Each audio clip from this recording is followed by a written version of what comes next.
Okay. Oo nga naman. Diba? Ay, mukhang may bisita ka yata.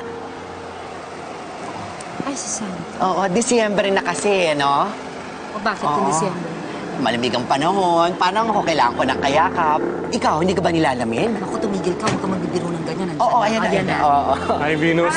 Hi, Rina. Hi, Doc! Mukhang wrong timing yata ako. Mukhang may lakad kayo. Oo meron nga. Sige, babalik na lang ako. Ay, hindi, Doc.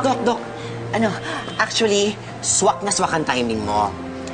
Insan, nahihiya kasi ako magsabi kanina. May lakad kasi ako mamaya. Baka pwedeng si Doc Santo na lang ang sumama sa'yo sa sementeryo.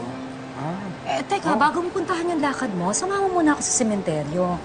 Sasamahan kita dun sa lakad mo kung gusto mo pa.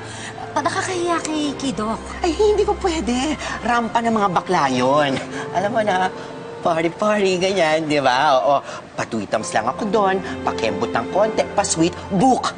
Di ba? Makakasira ka sa aura ko. Doc, pwede ba? Pwede naman, di ba? pwede. Ayun naman Pero pala. sa sementeryo ako lakad eh. pupunta, di ba? Sa sementeryo. Oo, wag ka nang umeklang ganun. Okay na di ba? Okay na. Alin na, sumakay na kayo, Doc, ha? Sigurado ka, ha? Oo, Doc, ha? Ikaw nang bahala sa pinsan ko. Sige, Oo, sige. sumakay ka na sa kotse ni Doc. Ang ganda-ganda ng kotse ni Doc. Ako naman nagagamit ito, ha? Papasama na ako kay EJ, ha? Para namang yayamanin ako, ha? Di ba? Okay? Ang ganda ng kotse mo, Doc. Bagay na bagay ang pinsan ko dyan sa kotse na yan. Ang ganda, oh. Di ba? Rina, feel beautiful, feel safe, ha? Sige. Doc, Thanks, Venus. kayo nang bahala, ha? Yep. Okay, enjoy. Bye. Alright? Okay, bye. Insan, feel beautiful. Pa-party-party ako mamaya. Sasabihin ko sa'yo kung kamusta ang party ko, ha? Pa-party ako mamaya. Sige na, bye-bye.